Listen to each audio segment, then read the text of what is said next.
Ada yang mau ditanyakan atau ada yang merasa kesulitan atau belum paham? Bu mau nanya yang soal yang pertama. Yang bel komputer. Ya, Itu silakan. kan setelah dia dikalikan dengan yang persen. Soal yang B ya? Iya, yang bagian B-nya itu, setelah dikalikan itu kan Bu, dia opsi pertama itu jadinya lebih besar daripada batas atas. Iya. Kalau kemarin dalam penjelasan Ibu kan diabaikan saja. Apakah berarti diabaikan sebenarnya benar-benar diabaikan selesai di penghitungan unit, ataukah harus tetap diteruskan ke langkah-langkah selanjutnya, Bu? Diabaikan, karena memang untuk harga tersebut kita nggak bisa mencapai EOQ yang sesuai. Ya, kita nggak bisa mencapai kuantitas yang dia syaratkan untuk harga tersebut, kan ada range-nya. Ternyata range-nya dia di luarnya itu, kalau di bawah sih masih bisa kita adjust kan, ya, kita naikkan. Tapi kalau dia di atas, berarti kita nggak mungkin kita turunkan gitu ya. Memang sesuai dengan perhitungan EOQ-nya, kalau harganya sekian dan demand serta S-nya seperti yang diketahui soal, EOQ-nya seperti itu. Jadi kalau memang di luar batas atasnya, dia nggak akan diperhitungkan lagi untuk proses selanjutnya. Jadi betul-betul diabaikan. Berarti cukup di penghitungan quantity aja selesai ya, Bu ya? Iya, betul, selesai. Terima kasih, Ibu. Oke. Ada lagi yang lain? Yang saya sudah periksa semuanya. Untuk yang bel komputer hampir kira-kira 90% kelompok menjawab benar ya. Ada yang memang kurang tepat. Memang saya akui soal bel komputer sedikit agak membingungkan karena kalau dibandingkan contoh yang saya berikan minggu lalu, penghitungan holding cost-nya kan dikaitkan sama price ya, dengan harga. Sedangkan di soal tersebut, holding cost-nya sudah fix satu angka, sehingga untuk menghitung EOQ pada setiap harga yang ditawarkan, itu cukup sekali saja. Ya, jadi EOQ untuk harga yang, coba saya lihat sebentar, EOQ untuk harga yang 350, yang 325, dan 300 itu semua sama. Cuman nanti tinggal kita mengecek ke harga tersebut mensyaratkan key-nya berapa. Ya, jadi kan kalau kayak soal nomor 1 tersebut bel komputer soal A, semua benar nih dapat nilai key-nya 181, sekian ya. Kita bisa buatkan ke bawah atau ke atas terserah. Nah, setelah itu kita tentukan angka tersebut untuk harga yang pertama visible tidak. Ya, dia kan di luar range. Cuma di luar range-nya di atasnya, jadi kita abaikan. Nah, untuk yang jadi artinya untuk masing-masing harga key-nya itu sama, 181. Untuk yang harga kedua, key tersebut ada dalam range. Jadi kita akan pakai key tersebut langsung dengan harga yang 325. Kita akan menghitung total cost untuk harga yang kedua dengan key 181. Baru yang berikutnya kita cek untuk harga yang ketiga, key tersebut di bawah batas bawahnya, jadi kita adjust menjadi minimalnya si harga 300, yaitu 200. Jadi untuk yang key pada harga ketiga berubah dari 181 menjadi 200 unit. Nah, baru nanti untuk menghitung total cost-nya kita menggunakan key yang baru, yang sudah di-adjust. Gitu. Jadi mungkin itu yang ada satu atau dua kelompok ya yang masih bingung di situ, jadi menjawab key-nya memang cuma satu, betul, total cost-nya pun cuma satu jadinya dihitung. Ya, dia pakai harga yang pertama atau nggak semua, bukan semua, nggak ditentukan ini visible pada harga yang mana, gitu. Ya, paling itu. Overall sih saya saya puas lah pengerjaannya ya, karena menurut saya sih pemahamannya sudah baik ya, mengadjust key sesuai dengan harga pada range key-nya masing-masing. Yang persentase benar semua ini ya, udah ngerti semuanya sesuai dengan contoh kemarin. Nah, untuk yang problem kedua, yang Emery ini juga semuanya hampir benar ya. Jadi cuma memang ada satu kelompok yang misalkan untuk vendor pertama kan ada 3 harga ya, vendor kedua ada 4 harga. Kelompok tersebut atau masih nggak semua harga dicek key-nya ya. Jadi key-nya itu dia langsung jadi sekali lagi untuk ini, untuk quantity discount, cek kalau memang holding cost-nya adalah persentase dari harga, maka cek masing-masing key untuk setiap harga yang ditawarkan. Gitu. Jadi kita nggak bisa dari awal langsung menentukan, oh ini harga yang termurah, ini yang dulu kita cek key-nya, nggak gitu. Jadi semuanya, karena memang belum itu tidak menjamin harga yang termurah per unitnya itu adalah jawaban terbaiknya atau yang paling optimalnya. Jadi tetap untuk setiap harga kita cek key-nya atau EOQ-nya. Ya jika memang diketahui holding cost-nya adalah persentase dari harga tersebut. Tapi kalau kayak nomor 1 kan holding cost itu udah fix, maka ya tinggal untuk menghitung key-nya hanya sekali saja, cuma berikutnya kita mengecek key tersebut pada masing-masing harga yang ditawarkan, range-nya masuk ke yang mana, ya nilai key tersebut. Begitu kira-kira review dari saya. Ada yang masih mau bertanya sebelum kita masuk ke materi hari ini? Ibu maaf, tadi saya masih belum terlalu paham yang Dell komputer tadi Bu, yang holding cost-nya tetap ya? Kan yang soal nomor A-nya kan holding cost-nya tetap kan ya fix, dia bilang 35 ya? Iya, 35. Iya. Maksudnya gimana yang belum pahamnya di kenapa dia fix atau kenapa apa nih? Di perhitungannya berarti dia di perhitungan bagian mananya ya Bu yang tetap dipakai 35-nya itu? Ketika menghitung EOQ-nya. Jadi kita kan kalau kayak contoh saya minggu lalu kan kita menghitung EOQ untuk harga yang normal akar 2 DS bagi persentase kali price gitu kan ya? Iya Bu. Nah, kalau yang di sini kita akar 2 DS bagi H-nya langsung untuk price yang pertama, price yang kedua, price yang ketiga semua sama nilai key-nya. Karena holding cost-nya nggak tergantung pada persentase price, tapi langsung fix satu angka. Gitu. Jadi kalau mau dijabarkan kayak gitu. Jadi key untuk price pertama hitung aja seperti itu gitu. Key yang kedua, walaupun hasilnya sama sebenarnya ya, nggak ada yang berubah dalam komponen penghitungannya. Mungkin biar lebih iya gitu. Terima kasih Bu. Oke, ada lagi? Sudah jelas untuk materi minggu lalu? Silakan kalau ada yang mau bertanya sebelum kita masuk ke materi hari ini. Coba kita lihat sudah join 30.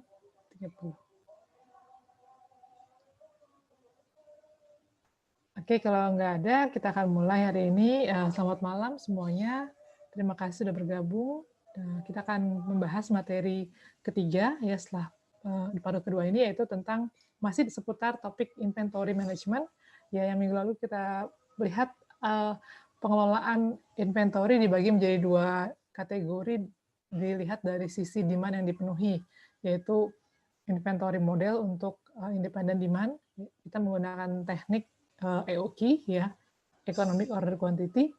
Lalu untuk inventory yang diperuntukkan untuk memenuhi demand yang dependent atau dependent demand, kita akan menggunakan teknik yang akan kita pelajari hari ini, yaitu MRP. Ya. Sebelumnya saya akan share screen saya dulu. Screen saya mana ya?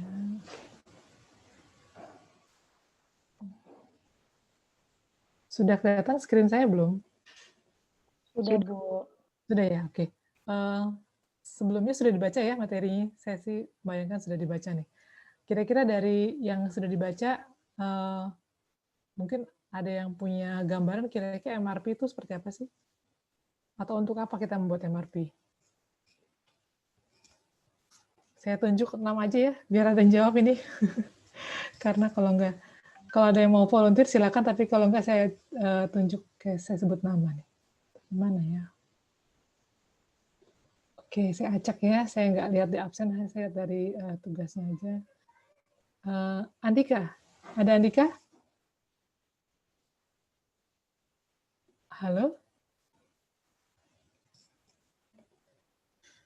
Andika sudah join belum ya? Kalau nggak tahu nggak apa-apa kok. Andika belum kayaknya. Andika udah nih, Andika Rizky. Andika, oke. Kalau Andika nggak jawab, yang berikutnya ya. Bentar ya. Alda, ada Alda? Silakan. Kira-kira gambarannya atau bayangannya MRP itu untuk membuat apa?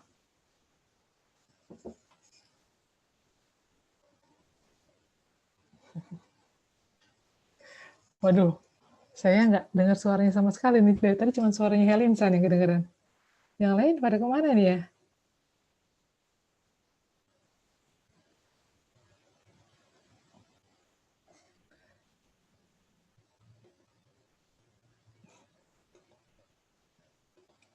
Halo, ini bisa dimulai? Iya, Bu. Bisa, Bu. Saya suka khawatir kalau kayak gini nggak ada suaranya, kira-kira ngerti nggak ya gitu ya, karena memang yang paling susah PJJ begini jarak jauh menilai ini ya, responnya ya, mengevaluasi apakah materinya tersampaikan dengan baik atau tidak, itu kalau di kelas kan kelihatan ya, mahasiswa yang memperhatikan sama yang enggak kan kelihatan, lebih mudah memang. Kalau di sini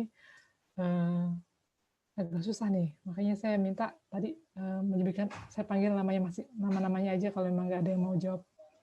Atau ke Helinsa lah. Helinsa sudah baca belum? Belum, Bu. Oh belum, oke. Nggak apa-apa, nggak apa-apa. Semua juga belum baca, jangan-jangan ya. Ya sudah, nggak apa-apa. Maksud saya nggak apa-apa sih. Ya bilang aja memang belum baca gitu ya. Ya saya juga nggak akan menghukum lah. Ini kan hanya untuk menggali, siapa tahu mungkin sudah ada yang baca dan tahu sesuatu ya, atau punya gambaran tertentu yang mungkin nanti tinggal dipertajam gitu ya. Oke, jadi teknik hari ini yaitu material requirement planning adalah sebuah teknik untuk membuat perencanaan kebutuhan dari setiap komponen atau bahan-bahan penyusun sebuah produk akhir atau finished good ya. Jadi misalnya sini saya punya gambar kursi ya. Nih kursi seperti ini. Misalkan kita pabrik yang produksi kursi gitu ya. Mungkin sini harusnya ada set meja makan atau kursi lainnya. Nah, jika kita mau misalkan ada permintaan atau kita udah forecast demand-nya kursi tersebut akan atau ada yang memesan sebanyak 500 kursi gitu ya. Nah, untuk memenuhi demand tersebut atau permintaan tersebut, atau mungkin kalau dalam area di manufacturing itu sebut dengan rencana produksi gitu ya, schedule produksi, maka berapa sih kebutuhan setiap komponen-komponennya, ya itu akan bisa kita lihat atau kita susun dengan menggunakan MRP ya. Jadi berapa sih kebutuhan untuk sandaran kursi? Kalau kita lihat sini ada gambar desainnya ya, gambar assembly sebuah kursi tersebut, di mana dia ada kayu sandarannya yang tinggi ada 2, lalu ada untuk kakinya yang pendek ada 2, ya ada untuk dudukannya dan juga bantalan sandarannya serta palang-palang yang kecil. Dan masing-masing kursi sudah kita ketahui berapa kebutuhan dari masing komponen-komponen tersebut. Maka kalau kita tadi mau bikin 500 kursi, misalnya bulan depan gitu ya rencana produksinya, bulan depan atau minggu depan lah kita bilang minggu depan, atau minggu kedua lah kita bilang bulan tertentu, maka berapa sih kebutuhan untuk masing-masing komponennya yang harus kita siapkan ya.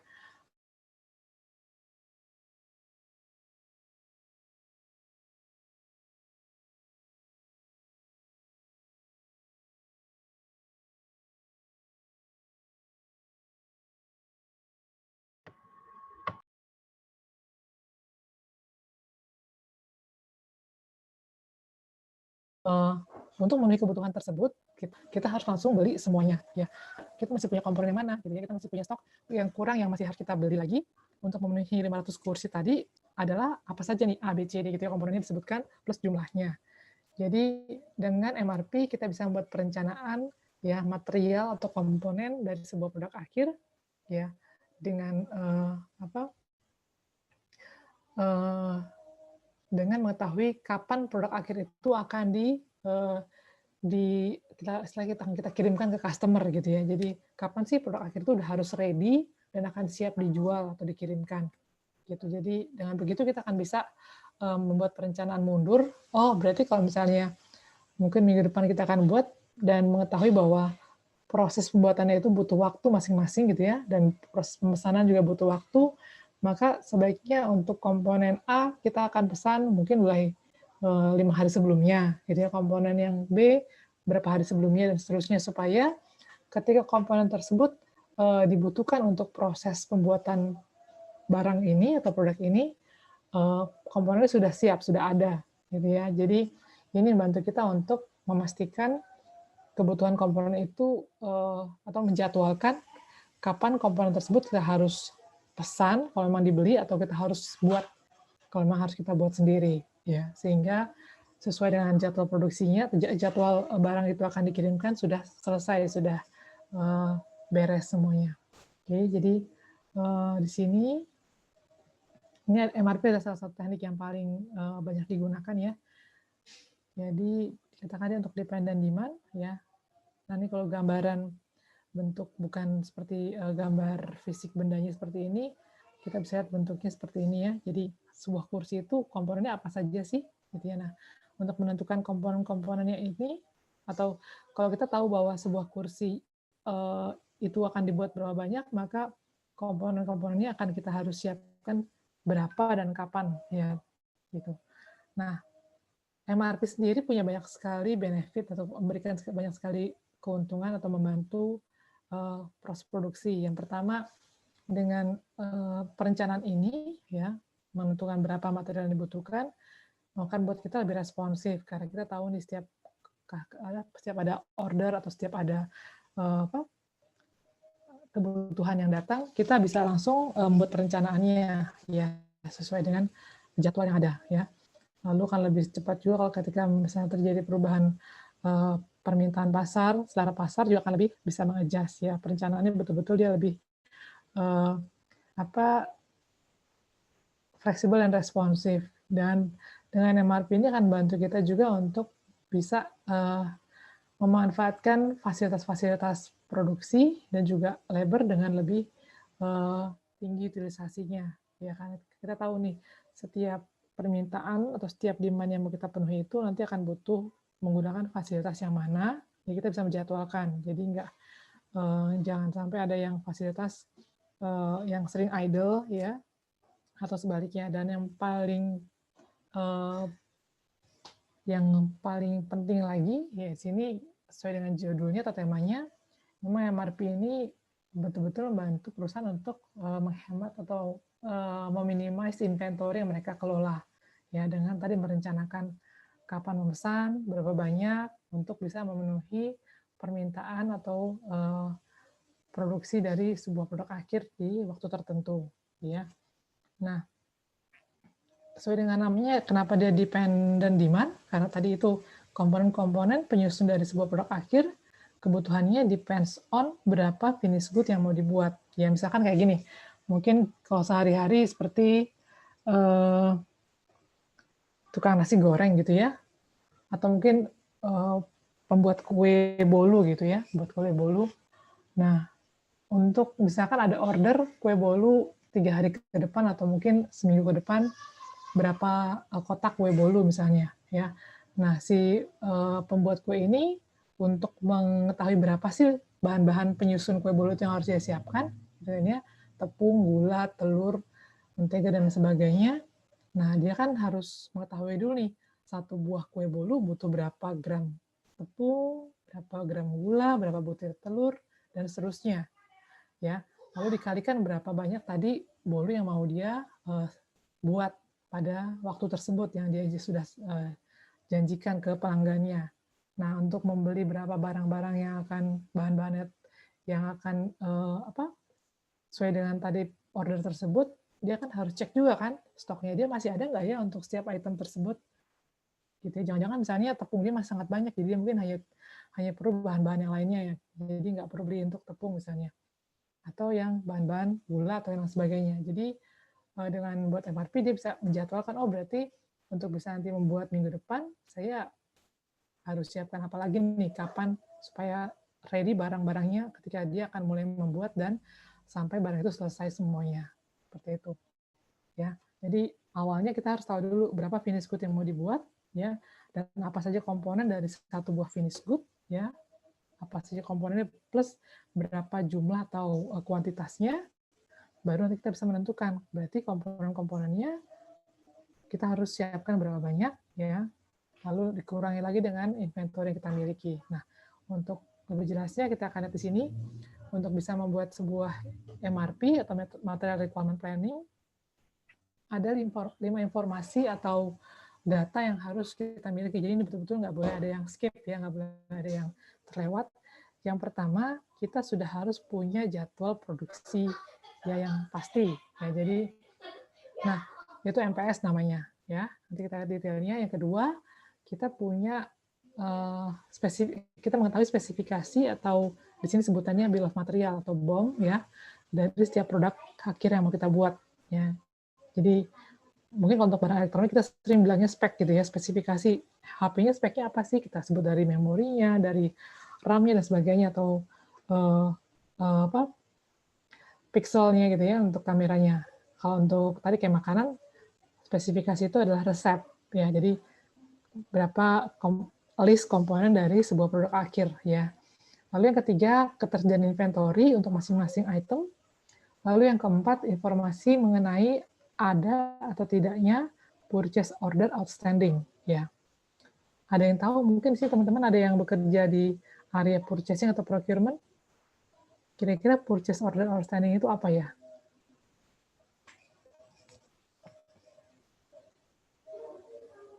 Ada yang tahu?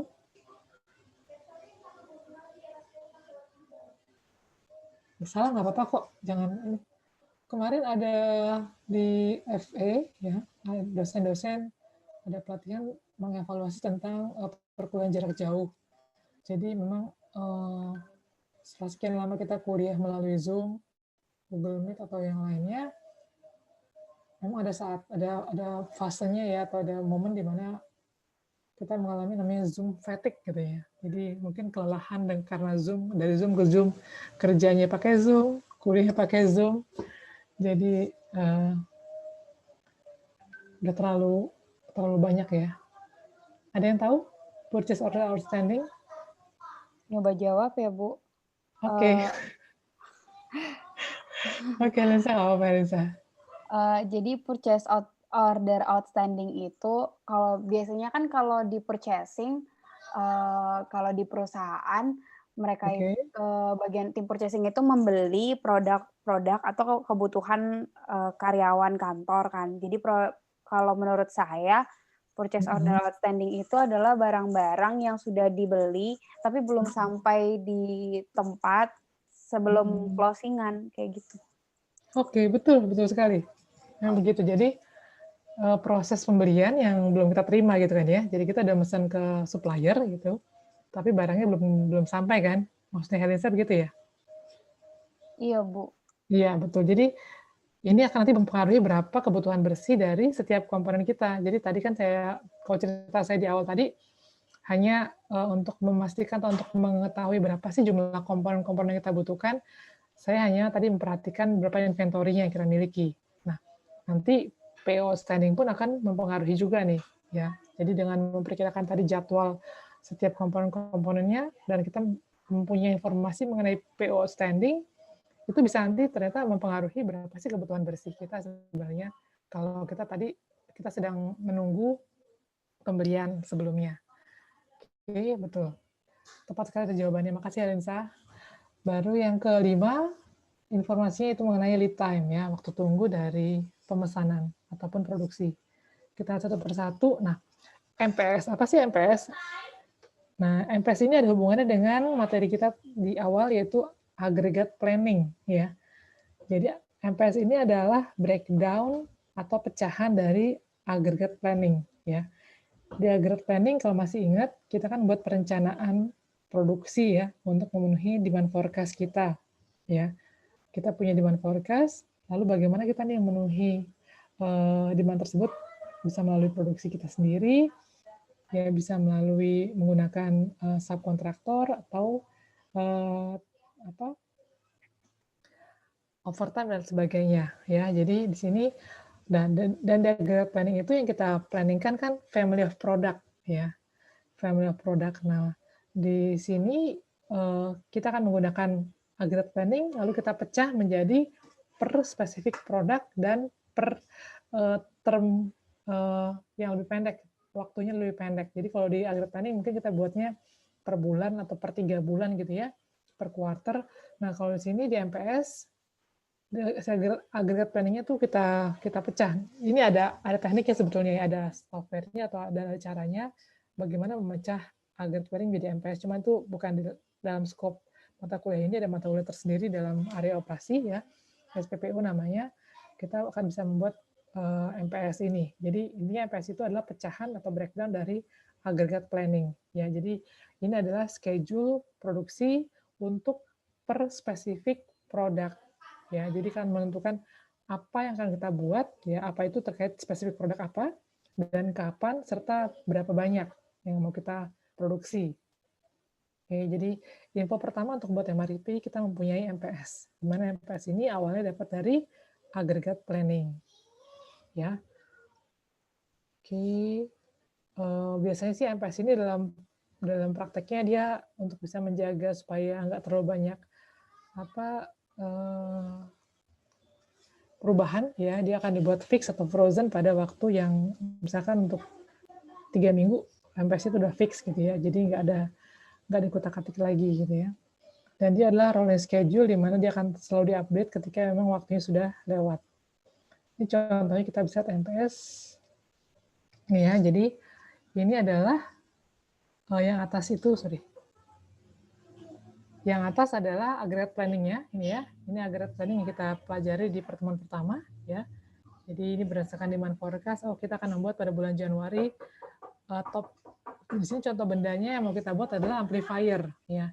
Kita akan membuat amplifier, di mana amplifier itu adalah di sini dia family of product amplifier. Dia punya beberapa jenis atau tipe amplifier. Nah, secara total akan dibuat 1.500 di Januari dan 1.200 di Februari. Lalu di breakdown menjadi MPS yang bawah ini, ya.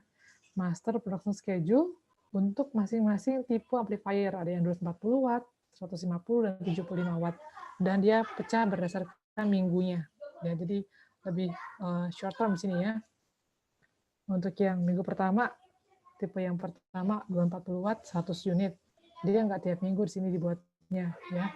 Tapi secara total kalau kita lihat di sini, untuk tipe yang pertama, 2, dan ketiga, secara total pada bulan Januari ini sesuai dengan aggregate planning-nya. Jadi 100 tambah 500 tambah 100 tambah 300 tambah 500 kan jumlah ini semuanya adalah 1.500 ya.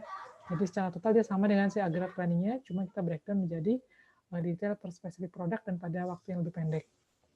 Jadi dari informasi ini nanti kita akan bergerak menentukan, oh kalau misalkan pada minggu yang ketiga ada demand sebanyak 100 untuk 240 watt amplifier. Oke, ini tinggal kita tentukan nih, apa sih komponen amplifier, gitu ya, berapa yang harus kita siapkan, berapa inventory kita, ada tidaknya PO outstanding dan sebagainya untuk menentukan berapa net requirement atau kebutuhan bersih dari setiap komponennya. Gitu ya. Ini satuan dari MPS bisa berupa unit barang untuk yang make to stock yang ketiga. Kalau dia bukan jenis produksinya bukan make to stock, tapi membuat setelah ada order, maka dia bentuknya lebih kepada berapa order yang akan dipenuhi, gitu ya. Jadi bukan barangnya. Atau yang kedua, kalau bentuknya adalah assembly, maka berapa modul atau berapa assembly yang akan dia lakukan.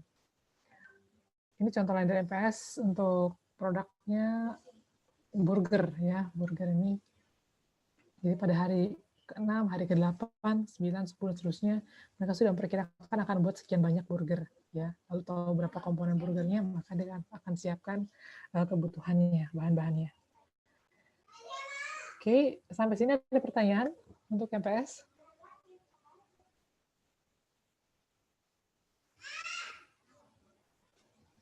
Belum ada, Bu. Belum ya. Saya sekali-sekali mau lihat itu deh, videonya deh. Kameranya dinyalain dong, boleh? Teman-teman yang lain. Oke.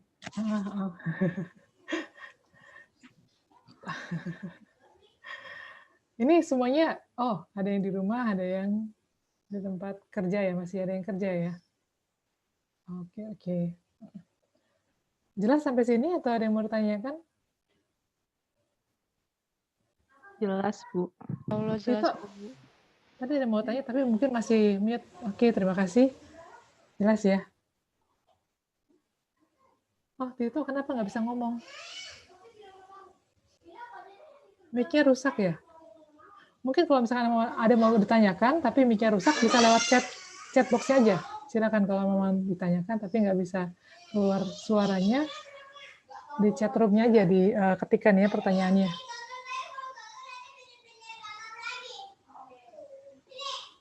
Oke, ya cukup. Kalian boleh off-kan atau nyalakan terus juga nggak apa-apa. Ya. Nah, yang kedua, informasi kedua untuk membuat MRP kita butuh bill of material. Ya, yang tadi saya katakan di awal, ini adalah list komponen. Ya, list komponen dari sebuah produk akhir. Sebentar ya. Oh, Andika tadi sedang sholat. Oke. List komponen dari sebuah produk akhir. Sebentar. Ini Tito bertanya, Bu, ini dependennya bisa dari jumlah forecast-nya juga ya, Bu, berarti. Bisa dari jumlah forecast-nya, maksudnya produk akhirnya gitu, Tito. Silakan jawab di chatroom, nggak apa-apa. Maksudnya forecast dari produk akhir. Atau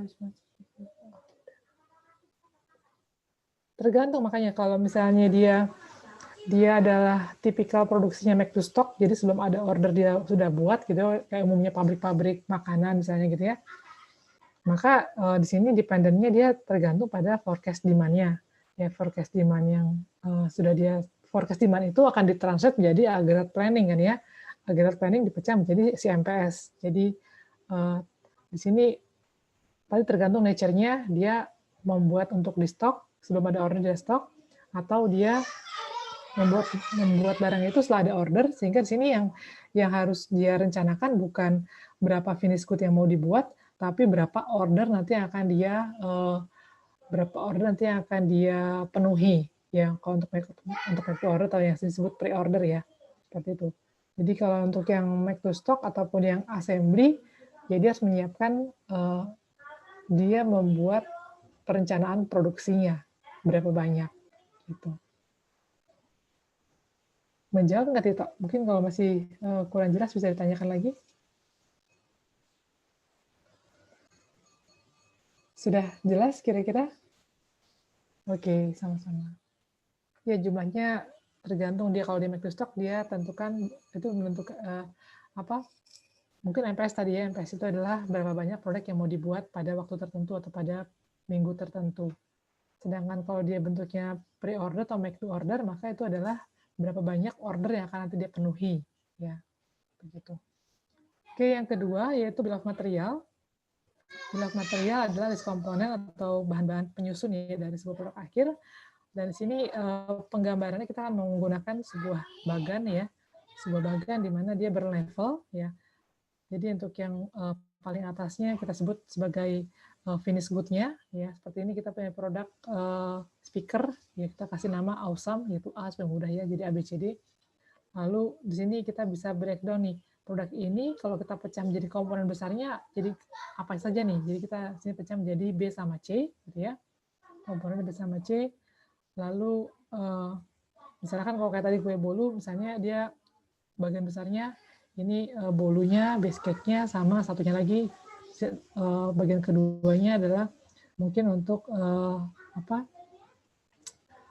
untuk toppingnya atau yang menyelimuti si bolunya misalnya kayak gitu ya.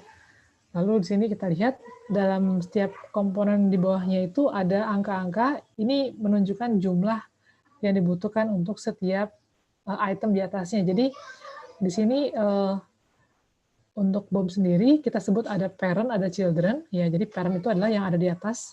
Jadi kayak gini, A itu adalah parent-nya B dan C. Ya, jadi B dan C adalah children-nya A. Nah, B sebenarnya pun dia ada parent. Dia parent dari D dan E. Ya, jadi D dan E children-nya si B. Begitu juga dengan C. C itu adalah parent-nya E dan F. E dan F adalah children-nya C. Dan seterusnya sampai bawah. F itu adalah parent untuk si G dan D. Ya, jadi level yang di bawah adalah children, yang atasnya dia adalah parent. Jadi tapi parent bisa berganti menjadi children juga kalau di atasnya masih ada level yang lebih tinggi lagi. Ya, jadi seperti ini angka 2 dalam komponen B ini menunjukkan bahwa untuk satu buah produk A kita membutuhkan komponen B sebanyak 2 unit, gitu ya. Dan di sini juga begitu, untuk satu buah produk A kita membutuhkan komponen C sebanyak 3 unit. Oke. Jadi tadi kalau mungkin saya kembalikan ke gambar awal yang saya tunjukkan, yaitu kursi ya kayak gini.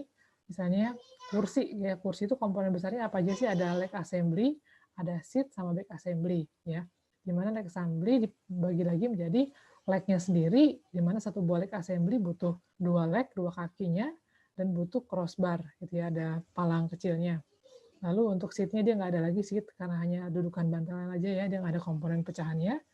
Untuk back assembly, untuk sandaran, di sini ada 3 bagian, ya, yaitu side rails-nya, di mana satu buah back assembly yang utuh itu terdiri dari 2 side rail, satu buah crossbar, dan 3 buah back support. Ini bisa lihat dari gambarnya ya.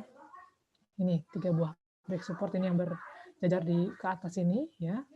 Lalu tadi dikatakan dia butuh 2 side rail-nya itu samping ini mungkin ya. Sampingnya sama crossbar. Nah, ini crossbarnya nih. Mana crossbarnya? Nah, ini yang ini ya, palang kecil yang di bawah ini. Ya. Jadi kita bisa lihat di sini. Kita breakdown-nya menjadi 2 komponen besar dulu, lalu atau menjadi beberapa komponen besar, baru kita breakdown sampai ke komponen yang terkecilnya. Ini contohnya bom ini juga ya, contoh bom dari sebuah produk kursi. Material. Oke, ya. Jadi ini ada angka-angkanya sama seperti tadi saya bilang ya. Nah, terkadang ada komponen tertentu yang dia berada di 2 sisi di sini ya, kayak misalkan di D dan E ada di bawahnya B ya, ada juga D dan E di bawahnya C ya. Jadi nah di sini ada levelnya. Level yang atas itu ya tadi finish good-nya, level yang pertama untuk yang di bawahnya si finish good, dan seterusnya sampai yang level terbawah. Nah, di sini kita lihat levelnya si D ini, dia ditarik, harusnya kan dia kalau lihat dari gambarnya dia ada di level 2 ya, kalau mengikuti bentuknya. Tapi karena dia mengikuti level D yang ada di sebelah kanan, di mana level D di sebelah kanan ada di level 2, maka item yang sama harusnya berada pada level yang sama juga. Ya. Ini salah satunya untuk memudahkan kita untuk melihat berapa sih kebutuhan total untuk komponen tertentu. Ya. Jadi misalkan kayak gini, kita mau memenuhi order atau kita mau memproduksi gitu ya, kita bilang kita mau memproduksi barang si speaker ini sebanyak 50 unit gitu ya. Nah sekarang pertanyaannya berapa sih komponen-komponen yang harus kita siapkan ya. Jadi yang pertama untuk bisa menjawab sampai ke komponen terbawah, kita tentukan dulu nih komponen yang atasnya yaitu si part B-nya ya. Tadi kan diketahui di sini gambar satu buah A butuh 2B, satu buah A butuh 1C. Maka di sini kalau kita mau bikin 50A, maka part B yang kita harus siapkan sebanyak 2 kali 50. Oke, 100. Untuk C, 3 kali 50, 150. Ya. Lalu untuk part D, nah part D tahan dulu karena di sini part D-nya masih harus menunggu sampai part F-nya dihitung. Jadi part D-nya kita lewatkan dulu, kita langsung ke part E dulu ya, part E. Ya, komponen E, di sini kita lihat dia ada di bawahnya B dan ada di bawahnya C. Oke, kita akan jumlahkan. Untuk yang di bawahnya E, oke, kita hitung terpisah, jadi masing-masing. Artinya gini, satu buah B kan butuh 2E. Nah, kita cek dulu nih, kita tadi butuh B-nya berapa? Kita butuh B-nya 100. Ya. Jadi kalau kita untuk E yang di bawahnya si B, maka tadi kita ikuti aturan di sini bahwa satu buah B butuh 2E. Jadi di sini untuk E yang di bawahnya B kita lihat dapat dari 2 kalikan dengan 100.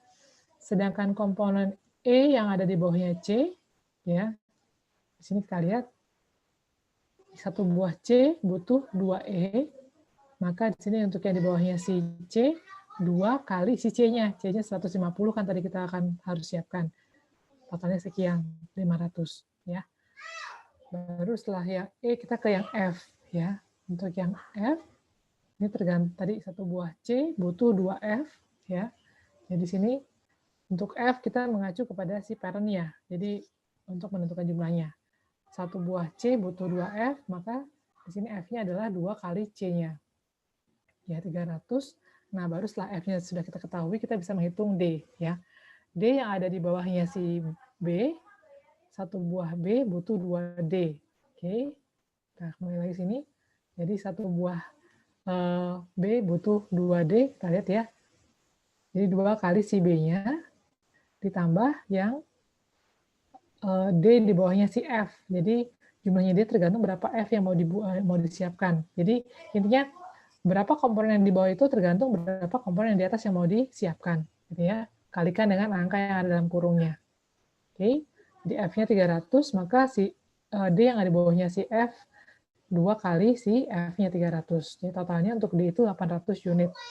Terakhir untuk yang G adalah anaknya si F, satu buah F butuh satu buah G, maka G-nya kita hitung 1 kali si F-nya 300. Nah, ini kira-kira nih komponen-komponen yang harus kita siapkan untuk membuat 50 awesome speaker kits. Ya. Ini contoh penghitungan dari BOM-nya. Sampai sini ada yang mau ditanyakan?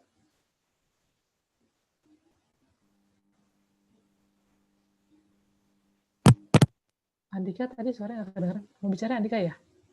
Iya, Bu. Ini iya. Kalau BOM ini berarti harus digambar dulu ya, Bu ya? Iya, biasanya dibentuknya bentuk gambar ya, bentuk bagan seperti tadi itu untuk lebih memudahkan. Ada juga sih misalnya kayak kayak tadi saya bilang kayak resep, ada juga bentuknya dia deskripsi ya. Cuman kadang-kadang kan lebih mudah secara visual kita lihatnya ya. Ini komponennya apa saja gitu ya. Nanti harus kita siapkan apa saja seperti itu. Tapi umumnya sih BOM itu bentuknya kebanyakan bentuknya bagan. Karena harus nurut juga ya, Bu ya? Ya, karena dia kan melihat komponen besarnya terdiri dari apa komponen kecilnya apa saja gitu bagian-bagiannya, betul. Biar lebih mudah untuk melihat ya tadi ke bawah-bawahnya ya untuk detailnya. Oke, baik, Bu. Oke, terima kasih Andika. Ada lagi yang mau bertanya? Silakan, ada pertanyaan. Ingin bertanya, Bu. Oke. Kalau tadi kan Ibu bilang kalau misalnya yang C itu yang F yang F itu 2 kali number of C's. Yes. Tadi katanya satu buah C itu membutuhkan 2 F ya, Bu. Tapi di gambar sebelumnya kayaknya C-nya itu ada tulisan 3 gitu. Itu artinya yang bukan artinya satu buah F membutuhkan 3 C gitu, Bu? Bukan, jadi justru yang atas itu kayak gini misalnya 3 ini untuk ke yang A, jadi satu buah A butuh 3 C. Berarti kalau satu buah C meskipun tulisannya 3 itu butuhnya itu 2 E dan 2 F gitu, Bu? Satu buah C, untuk satu buah C butuh berapa penyusunnya itu lihat di komponen bawahnya dia. Oke. Nah, C kan disusun dari E sama F. Nah, satu buah C, di sini kita nggak usah lihat lagi si 3, karena 3 tadi kan untuk menghitung. Maaf, Bu. Hilang suaranya.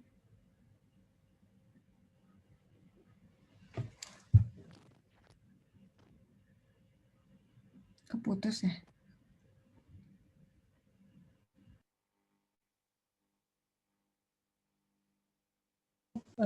Kebutuhan C jika A-nya mau dibuat berdasarkan pattern-nya dia si A. Jadi angka yang pattern-nya kita sudah yang kita harusnya ke F tapi pengaruhnya ke si A.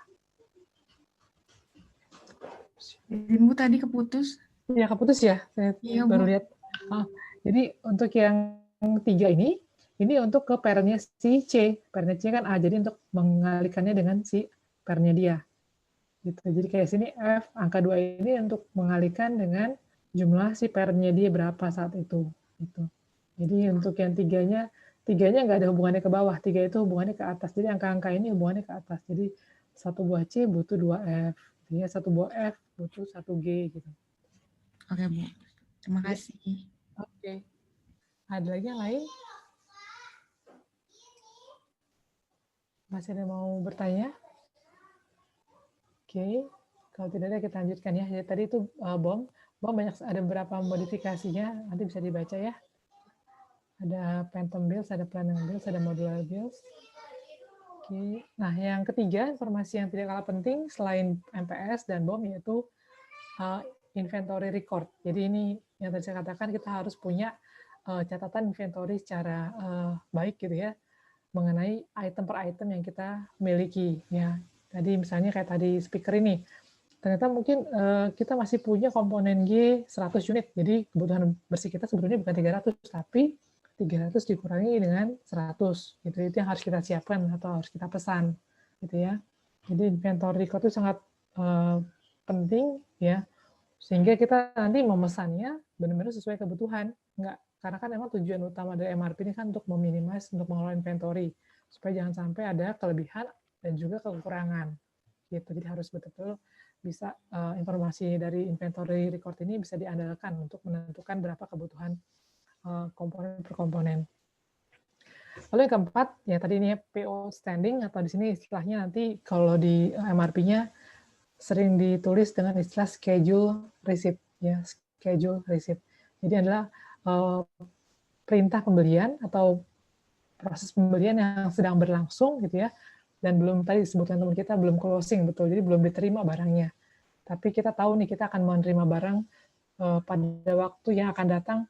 Ketika saya buat perencanaan sekarang, saya punya informasi bahwa mungkin next week akan ada barang yang datang dan kemungkinan barang itu bisa akan saya pakai untuk proses produksi pada next week tersebut, sehingga kebutuhan bersih saya nanti akan bisa makin berkurang nih untuk komponen-komponen tertentu yang memang ada dalam PO standing tersebut gitu.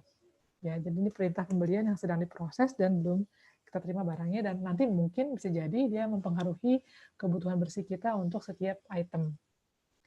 Yang terakhir lead time ya, waktu tunggu bisa untuk pembelian kalau memang kita membeli dari pihak lain, atau waktu tunggu untuk produksi. Ya, dalam hal ini untuk setup time, ya untuk change over mesin dan sebagainya.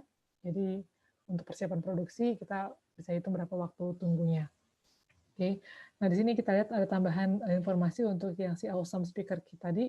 Lead time-nya untuk komponen A, B, C dan sampai G ada masing-masing diketahui tabel ya.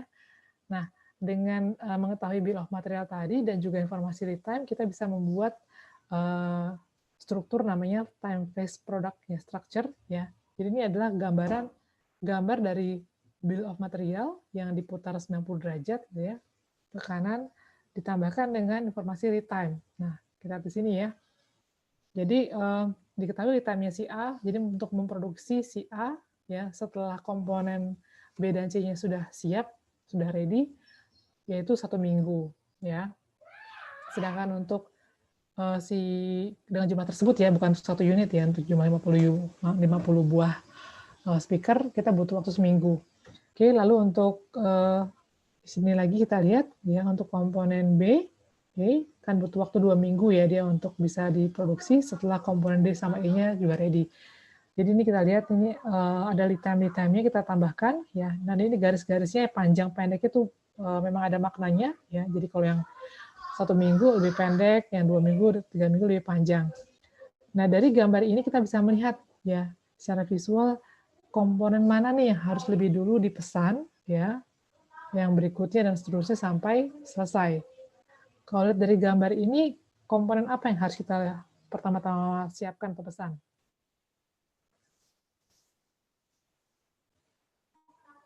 G, Bu. G, ya betul. Habis yang G? D. Yang D. D yang di bawahnya siapa nih? D yang anaknya siapa? F, betul. Yang berikutnya? E dan F. E dan F. Ya, E dan F. E-nya yang di bawahnya B ya, bukan E yang di bawahnya C. Jadi walaupun komponennya sama, ya ada D di bawahnya B dan ada D di bawahnya F, bukan berarti dia akan dipesan secara digabung semuanya ya. Karena kan memang waktu dia dibutuhkan ternyata berbeda-beda nih kalau menurut dari bomnya ini ya, dan dari lead time-nya. Waktu kapan yang di bawahnya F itu ternyata lebih cepat, dia harus sudah siap, sudah ada dibandingkan komponen D yang ada di bawahnya si B gitu, karena memang proses produksinya mensyaratkan atau digambarkan seperti itu ya. Jadi untuk yang komponen D yang di bawahnya B itu baru dipesan berikutnya lagi gitu ya. Jadi ini kita bisa melihat dari sini komponen apa yang pertama dipesan atau disiapkan, yang berikutnya sampai selesai. Nah, kita akan lihat di sini cara pembuatannya ya. Ini adalah contoh, ini langkah awal untuk membuat MRP, yaitu Gross Requirement Plan. Kenapa disebut dengan gross? Karena kita belum memasukkan informasi, kita hanya memasukkan MPS-nya. Jadi MPS-nya itu adalah ini nih, berapa kebutuhan dari, kita mau produksi si speaker kit pada minggu ke-8 sebanyak 50, itu MPS. Ya, itu sudah master production schedule buat speaker kit. Ya. Umumnya, dan memang biasanya, ini minggu pertama sampai ke-7 bukan bolong ya, harusnya ini tetap ada produksi, cuman di sini untuk mempermudah penjelasan, kita ambil satu waktu saja ya, supaya nggak kelihatan penuh tabelnya. Disebut gross karena kita belum memasukkan informasi mengenai inventory on hand, inventory record dari masing-masing item. Jadi kita masih betul-betul menentukan kebutuhan kotornya, dan kita juga belum ada informasi mengenai PO outstanding-nya. Oke. Saya akan tampilkan Excel saya dulu. Ini saya akan lihat ya. Nah, sebentar ya.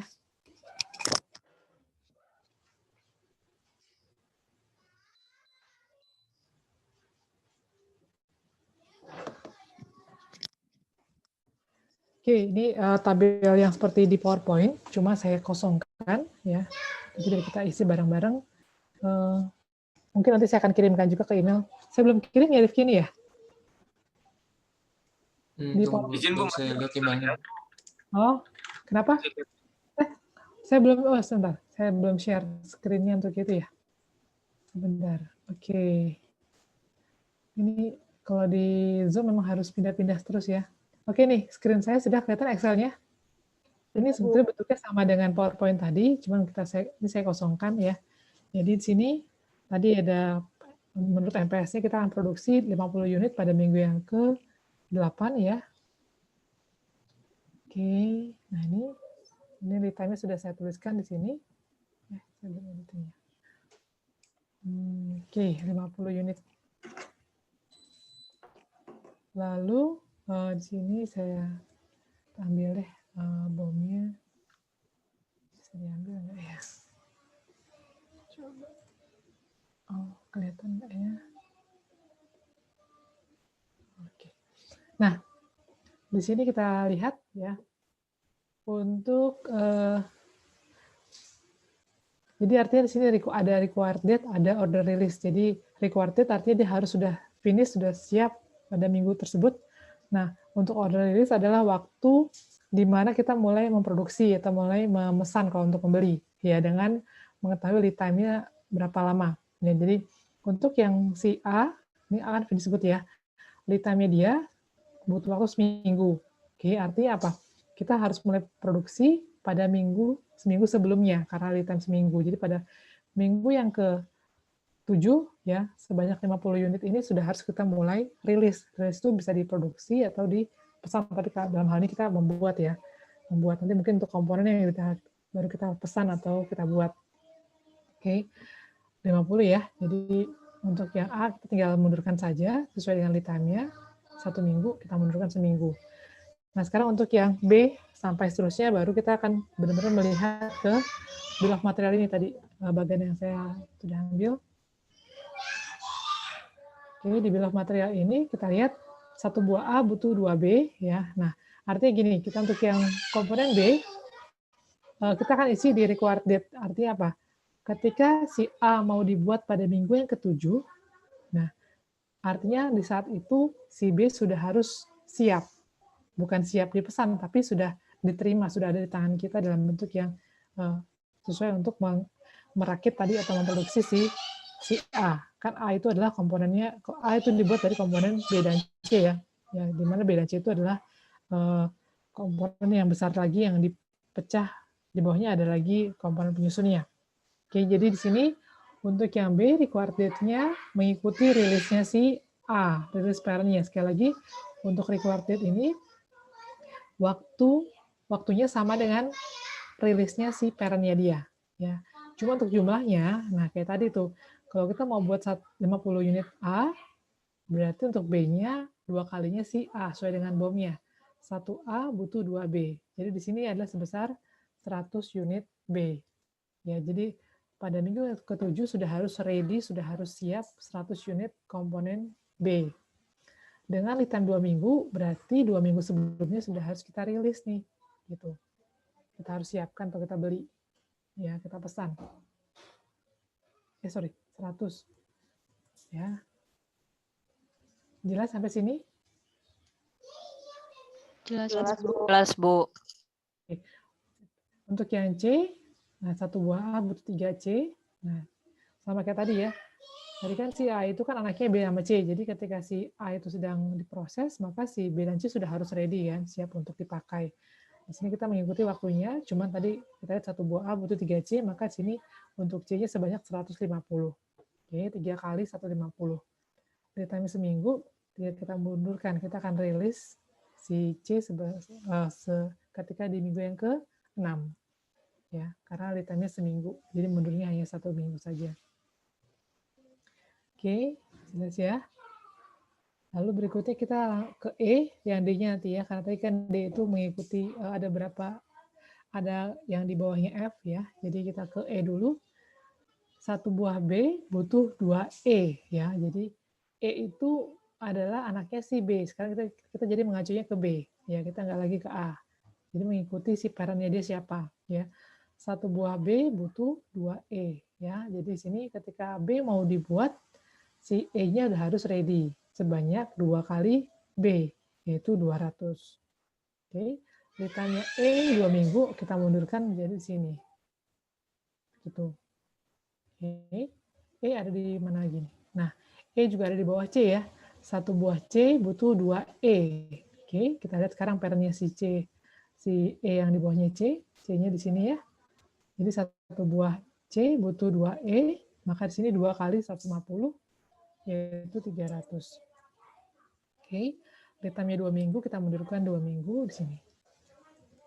Ya, jadi kalau kalian mungkin biar nggak bingung, kadang-kadang suka ditambahkan di sini superscript, jadi superscript-nya ditambah, misalnya pakai mana ya, simbolnya. Di sini nggak ada ya. Jadi kayak penanda kalau di sini dia adalah yang di bawahnya B, ini yang di bawahnya C. Seandainya kalian mau menelusuri lagi, misalkan mau mengecek ini benar nggak ya jawabannya gitu ya. Jadi bisa nggak lupa bahwa ini adalah parent-nya, angka ini melihat ke parent-nya yang mana gitu ya. Gitu. Oh yang C, oh jadi berubah. Gitu kira-kira, ini contohnya aja. Ini harusnya bentuknya bukan sebesar ini sih, biasanya di atasnya kayak bentuk kuadrat gitu, superscript. Sampai sini jelas? Jelas, Bu. Jelas, Bu. Oke, jelas ya. Ya. Sekarang kita ke yang F ya, di mana F itu anaknya si C. 1 buah C butuh 2 F. Ya, kita lihat lagi C-nya ya. Sini waktunya sama untuk required-nya dengan rilisnya C. 1 buah C butuh 2 F. Jadi di sini, oke. 2 kali, ini sama ya 300 juga. Lead time-nya 3 minggu, 1, 2, 3. Sini ya. Ini untuk yang F-nya. Oke, sekarang kita ke yang D. D yang di bawahnya B ya. Sekarang kita lihat ya. Lihat yang B-nya sekarang. Nah, ini B. B yang di bawahnya D. 1 buah B butuh 2D. Jadi di sini untuk yang di bawahnya B 200 ya. 2 kali 100. Ini di bawahnya B. Oke, lalu yang di bawahnya si D yang ada di bawahnya F. 1 buah F butuh 2D. Kita dari F-nya sini ya. Ini butuh 1 buah F butuh 2D, di sini 600 ya, 2 kali 300. Ini, ya, lihat dari bomnya tadi, 1 buah F butuh 2D. Lead time-nya seminggu, kita mundurkan seminggu-seminggu. 600 dan 200. Oke. Untuk yang anaknya B, ini dia anaknya si F. Terakhir untuk yang G, 1 buah F butuh 1 G. Jadi kita lihat ke F ya, kita ngacu ke F. F-nya di sini di minggu ketiga, maka dia requirednya di minggu ketiga sebanyak 1 kali 300. 300 juga. Lalu ditambah 2 minggu, ini kita lihat ini. Ya. Sudah, ini gross requirement plan-nya dia. Sampai sini jelas atau ada pertanyaan?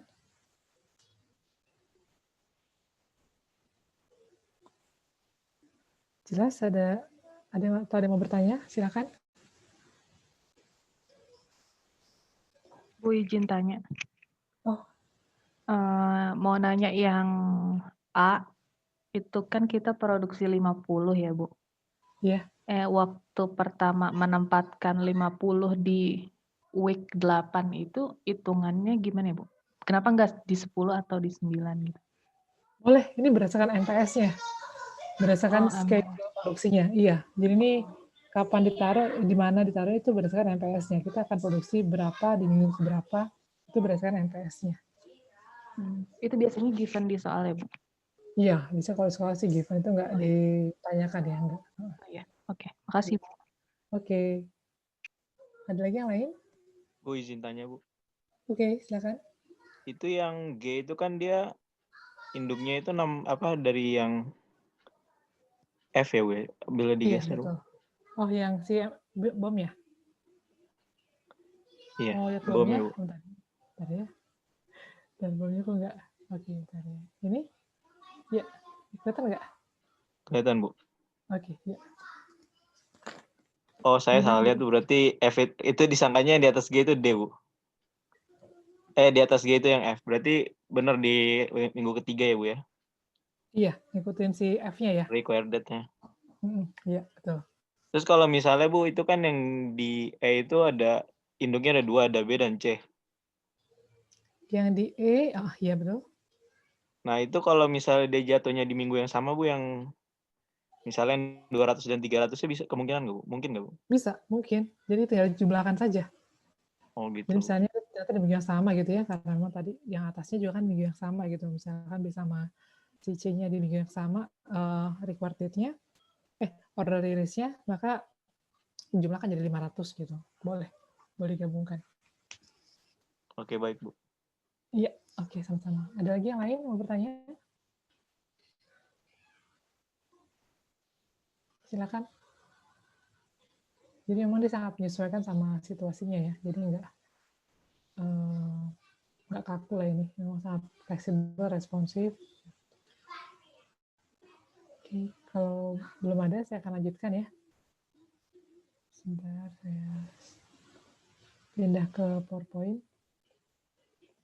Oke, kita kembali ke PowerPoint. Oke, jadi sudah sampai tadi ke gross requirement plan-nya. Nah, informasi tambahan yang kita miliki sekarang bukan hanya kita punya informasi tambahan ya terkait inventory. Oke, ternyata untuk item-item tertentu kita masih punya stoknya, sehingga sekarang kita bisa membuat kebutuhan bersihnya atau net requirement plan. Inilah yang disebut dengan si MRP-nya, ya. Plus informasi mengenai schedule receipt-nya apa, berapa, ya, atau kapan dan berapa. Kita akan ke Excel lagi. Sini tadi ya. Kita akan ke tabel berikutnya. Sini saya nggak bisa masuk itu ya.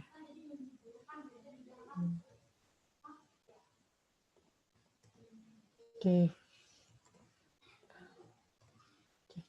Di sini saya masukkan informasi si itu ya, inventory-nya.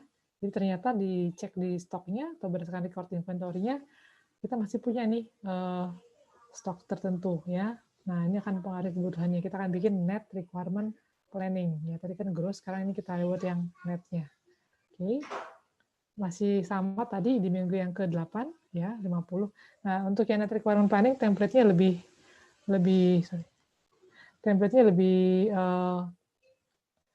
lebih banyak gitu ya komponennya ya. Kalau tadi kan hanya required date sama release. Ya, kalau sini kita ada berapa nih?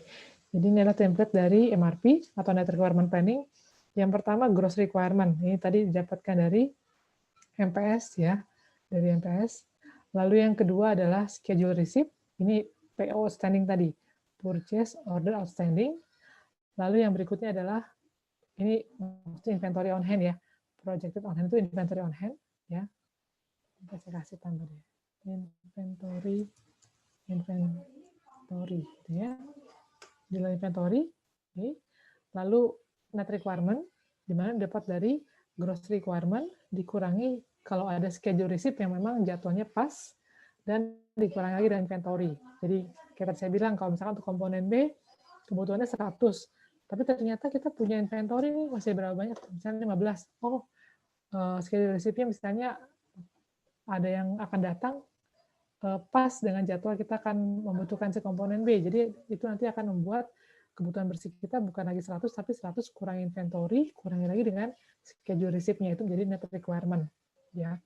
Lalu yang berikutnya, ini plan order receipt itu maksudnya rencana penerimaannya kapan, ini sama dengan net requirement, ya, waktu dan jumlahnya sama. Nah, untuk rilisnya ini dimundurkan sesuai dengan lead time-nya. Ya. Tadi kan lead time-nya ada ya. 1, 2, saya copy. 1, 2, 1, 2, 3, 1, 2. 3, 1, 2. Oke, ini ya. Jadi kita akan buat sekarang net requirement-nya. Tadi sama untuk minggu yang ke-8 ada 50 produk A yang mau kita produksi ya. Lalu schedule receipt-nya tidak ada, kita belum ada informasi schedule receipt di sini.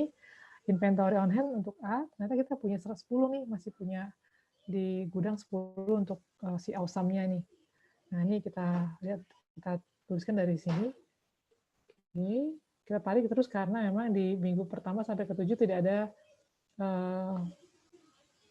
rencana kebutuhan si produk A tersebut. Ya, jadi kita tarik sampai ke minggu di mana dia dibutuhkan, yaitu di minggu ke-8. Oke. Sehingga di sini net requirement-nya adalah 50 kurangi 10. Jadi kebutuhan bersih kita sebetulnya yang harus kita buat lagi adalah 40 unit si produk A. Untuk resipnya sama, jadi maksudnya sudah harus ready, sudah harus kita siapkan gitu ya, sebanyak 40 pada minggu yang ke-8 juga. Dan untuk rilisnya dimundurkan seminggu seperti lead time-nya. Jadi sini 40. Sampai sini jelas? Jelas, Bu. Oke. Nah, kita kelihatan di sini sekarang dengan ada inventory, informasi inventory, ini akan mempengaruhi kebutuhan komponen-komponen di bawahnya si A, ya. Jadi sekarang pengalinya atau untuk menentukan B itu bukan lagi kalikan 50, tapi kalikan dengan 40, ya. Jadi untuk yang B, sesuai dengan tadi gambarnya, lihat sini untuk gross requirement-nya menjadi 2 kali, nggak lupa lagi ya, saya juga lupa nih angka-angkanya. Saya kopikan, kebesaran ya.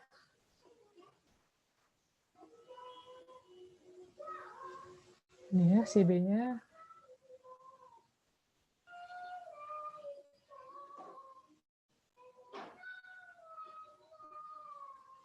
Oke, 1 buah A butuh 2 B, ya. Jadi sini gross requirement-nya 2 kali 40. Jadi berapa nih?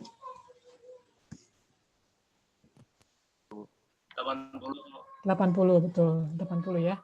80. Schedule receipt-nya nggak ada. Tadi ya semua komponen schedule receipt-nya belum ada informasi. Inventory on hand kita untuk si B sebanyak 15 ya.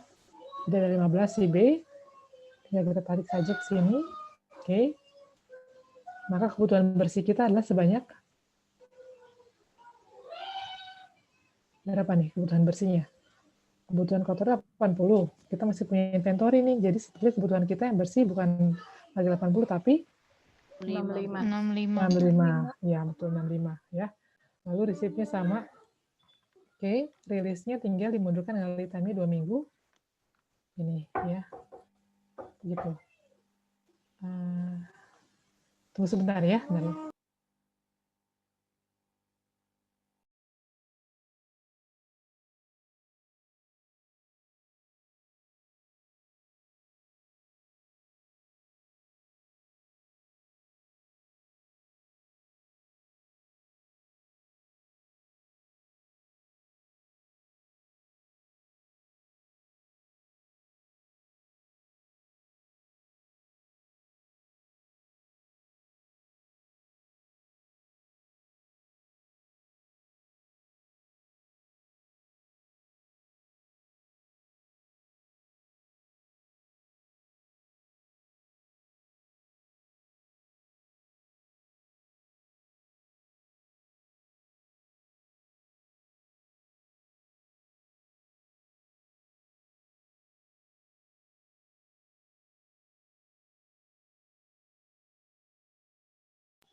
Oke, saya lanjutkan ya. Jadi untuk yang si B seperti ini ya, dengan mengetahui tadi inventory-nya, untuk yang C juga sama, satu buah A butuh tadi C 3 ya, 3C.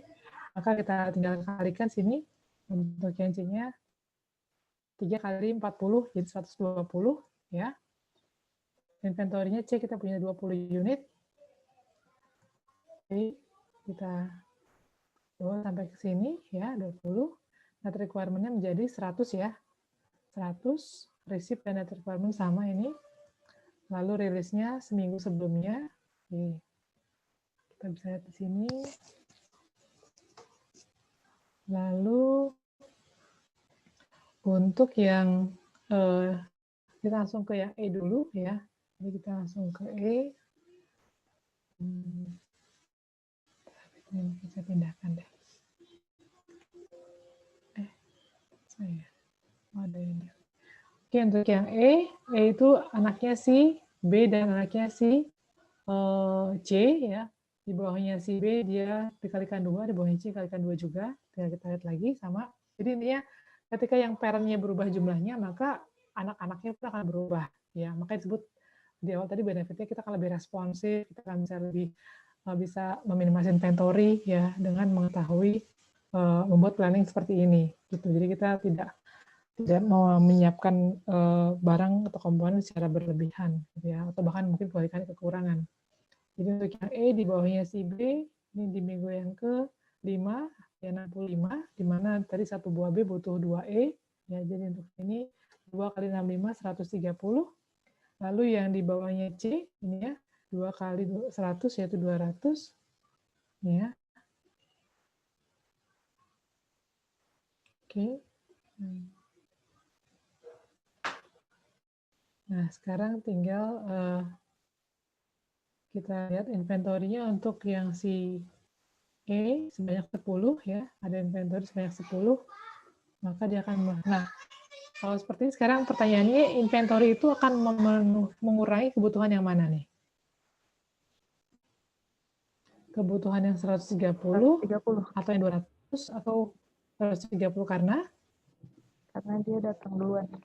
Karena dia ada di iya, betul. Iya, karena dia datang dulu, karena dia datang duluan.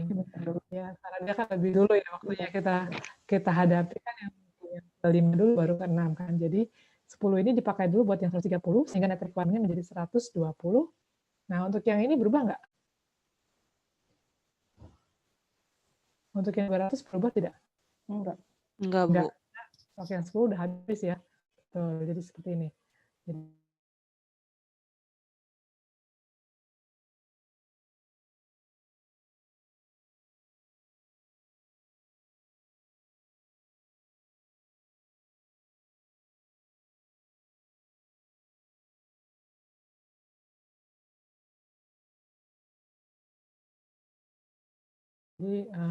benar sekali, jadi inventory itu dipakai untuk waktu yang sampai copy aja. Oke, ini adalah anaknya si kita sini aja, apa geser F itu anaknya C ya, 1C 2F ya. Kita refer ke C ya. Di sini ya. Di sini kita butuh 2 kali C 200. Lalu inventory-nya apa enggak? F inventory-nya 5. Kita punya 5 F. Jadi di sini kebutuhan bersihnya F adalah 195 ya. Oke. Lalu receipt sama order net requirement sama, lead time-nya 1 minggu. Oke. Nih. Lalu dari setelah DF kita ke si D ya. Mau D di izin, Bu. bawahnya B. Ya. Kayaknya lead time yang DEF ketuker deh, Bu. Kayaknya Tuker ya? Iya, harusnya. Oh, yang mana? Saya tadi yang DEF ya? Oh, iya yang ini ya. Kan E itu 2 minggu, F 3 minggu, D 1. Jadi harusnya 1, 2, 3 ya. Tadi urutannya ya. Harusnya ini 1, ini 2 ya. Ini 3, betul ya?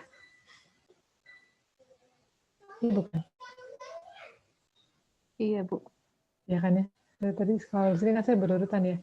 Kalau di sini saya nggak berurutan. Ini D-nya 1, E-nya 2, F-nya 3. Oh ya, terima kasih untuk koreksinya.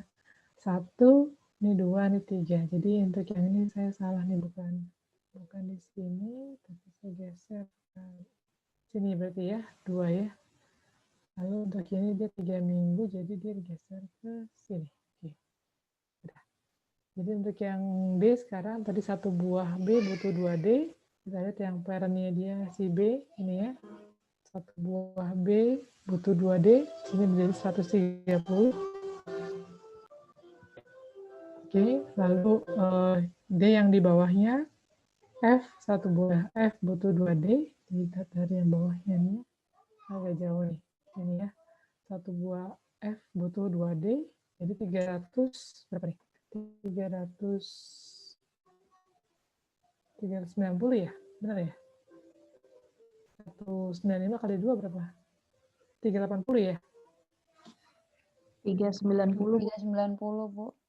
390, 390 betul ya, 390 benar. Jadi sini di minggu ini 390. Inventory-nya D berapa nih? D kita punya 10 ya.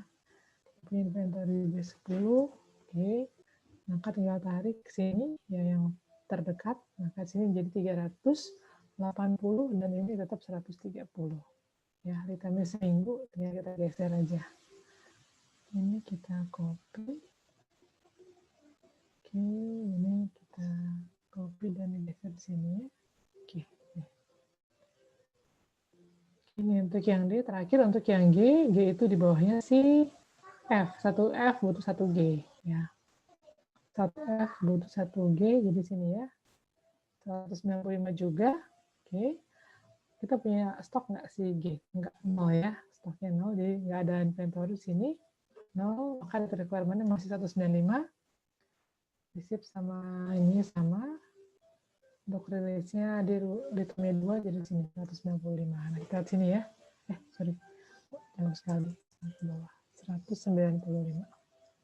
Oke, jadi ini net requirement plan-nya. Nah, misalkan situasinya kita modifikasi dikit, misalnya inventory gitu ya. Misal inventory seperti yang kalau ada 2 angka begini ya, yang berurutan atau yang di beda periode, misalnya untuk komponen E, ternyata stok kita bukan 10 nih, misalnya ternyata stok kita ada 150. Oke. Nah, maka kira-kira gimana nih? Yang berubah adalah net requirement yang 130 menjadi berapa?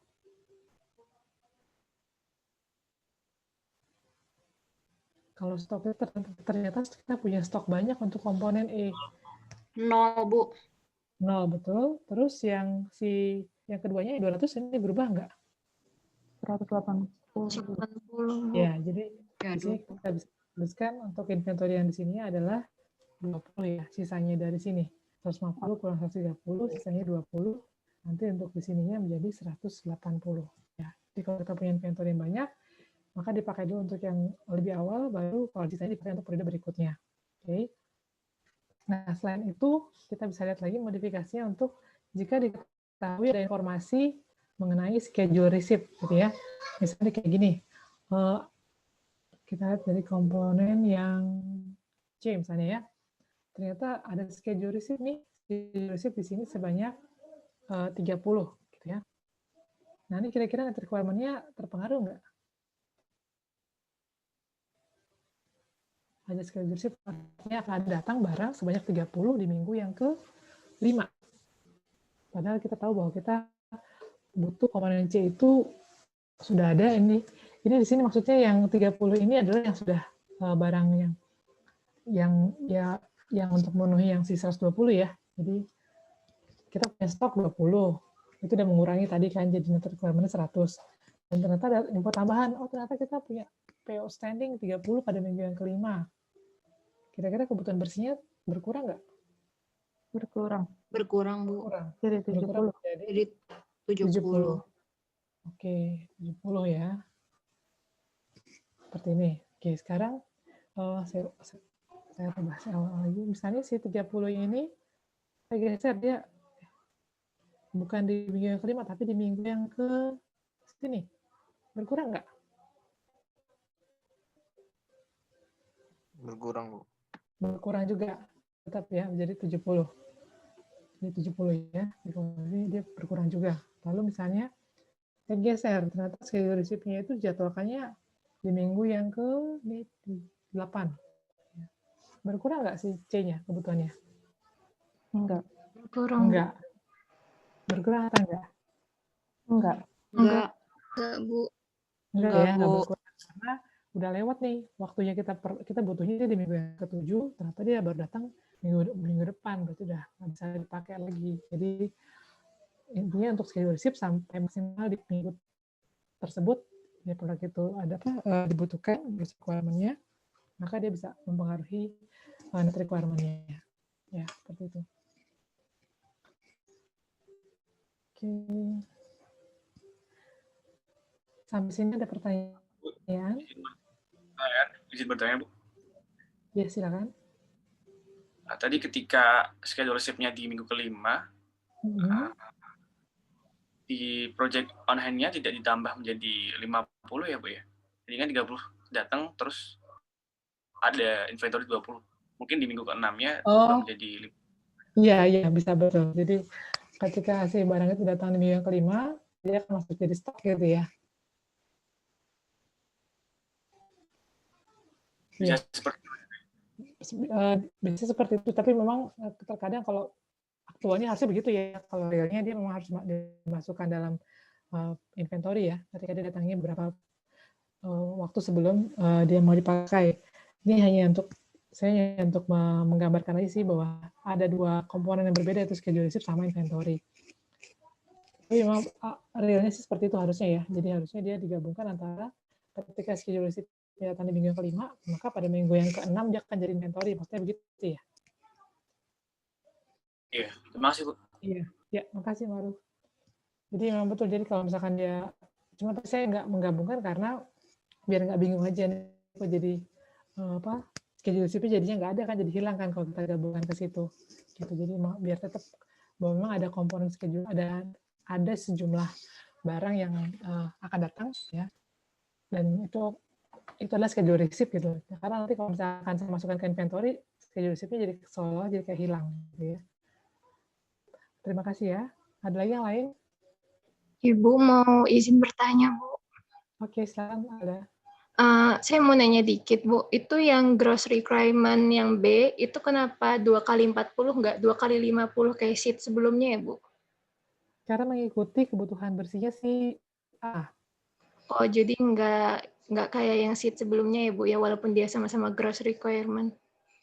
Iya, nah ini makanya bedanya si gross requirements ini, kita kebutuhannya itu benar-benar melihat berapa sih yang mau dibuat untuk sebuah produk item parent, lalu itu kan menentukan berapa komponen children-nya, gitu ya, atau bawahnya. Nah, di sini bedanya net requirement ini, kita untuk menentukan jumlahnya itu dapat info tambahan lain nih, ada inventory ternyata gitu ya. Nah, pengurangan di parent karena inventory itu juga akan pengaruhi kebutuhan komponen di bawahnya gitu. Iya. Jadi kalau misalnya ada soal gitu bisa langsung buat yang tabel net materialnya ini aja, Bu, ya, nggak perlu pakai buat yang gross-nya dulu. Enggak, biasanya sih kalau di ujian biasanya yang diminta lah net requirement sih. Oh iya, makasih Bu. Oke, sama-sama. Ada lagi yang lain? Ini bisa dipahami ya logikanya kenapa dia berkurang ya, kebutuhan buat B sama C, karena kan A-nya sendiri kan sudah berkurang. Ya, ketika finish good yang mau dibuat juga berkurang, maka komponen penyusunnya pun akan berkurang kan, gitu. Ada lagi yang mau bertanya?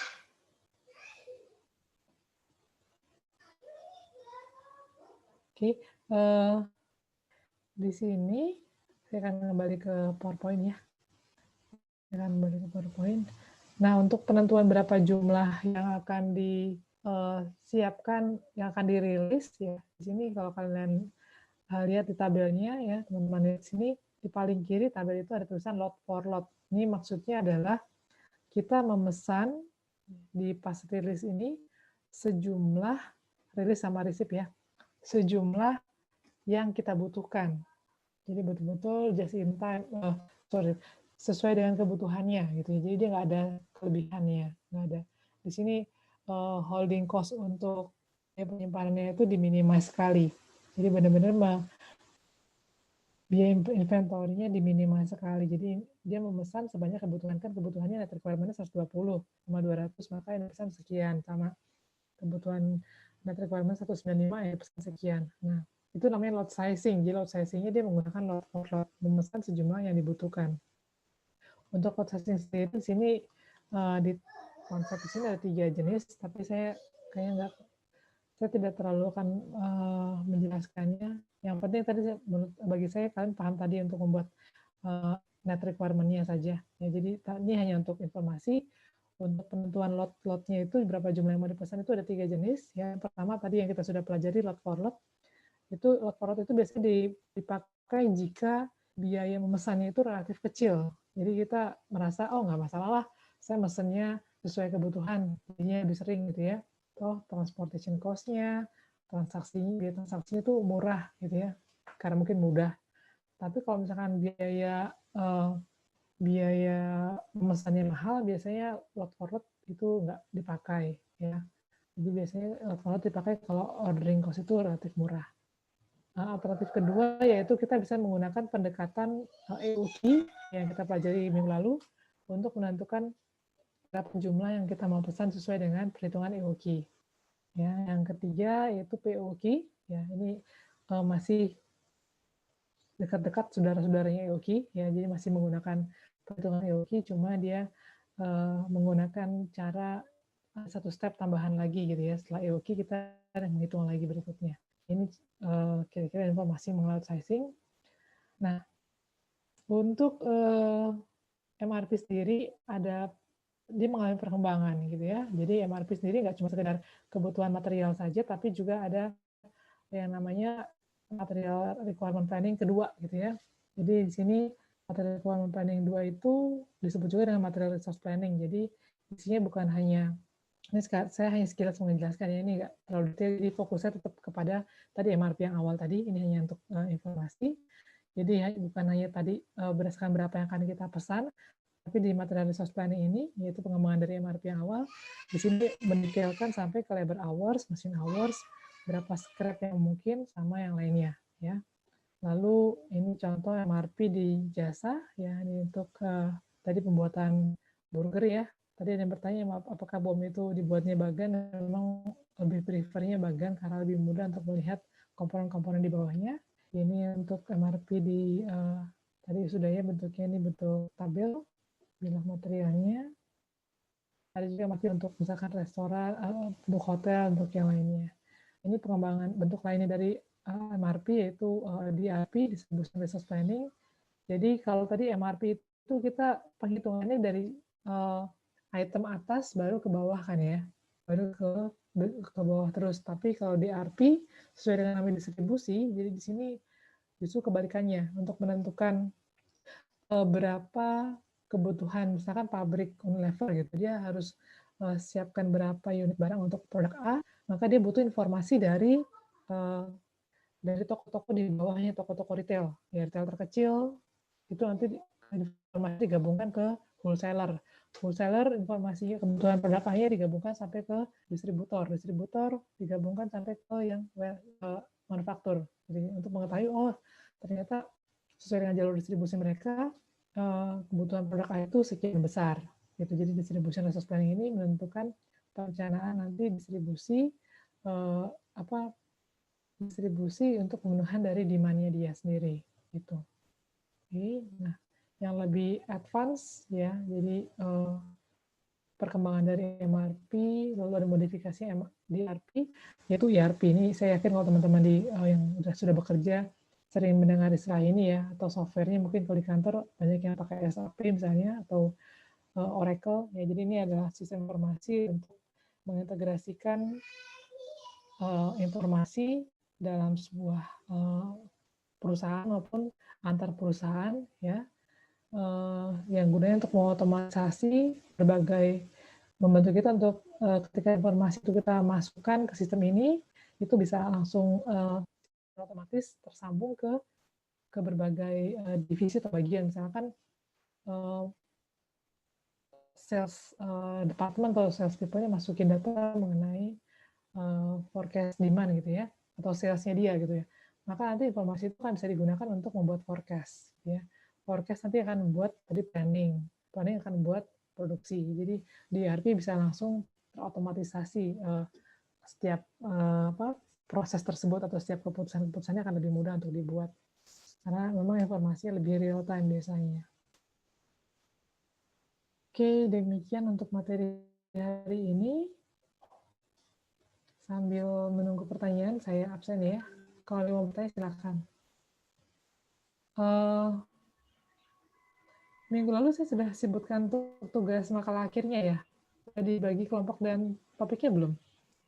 Sudah, Bu. Sudah saya bagi. Sudah, Bu.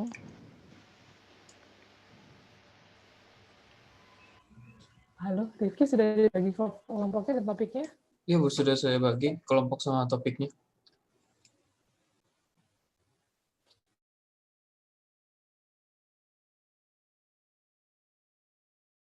Halo.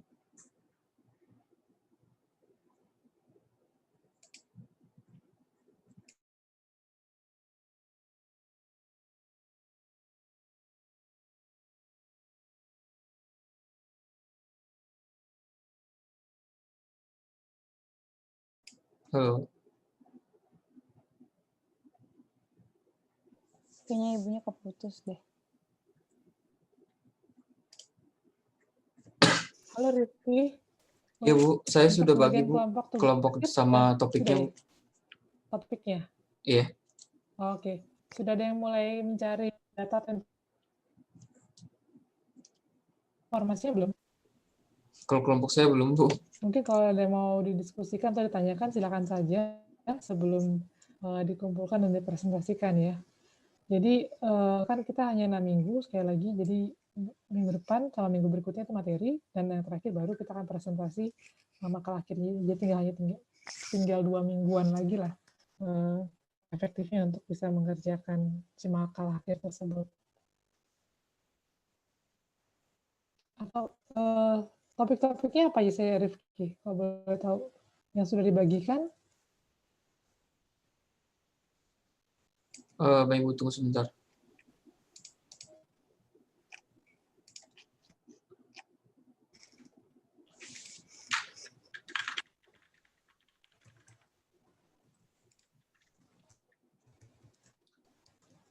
Topiknya ada perancangan produk barang dan jasa, penentuan proses teknologi dan kapasitas, penentuan lokasi dan fasilitas operasi.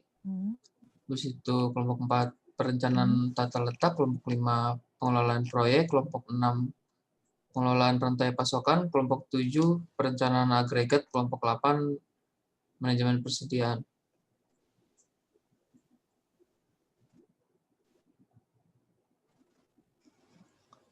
Oke. Yang kelompoknya dapat materi manajemen proyek sudah cari informasi belum?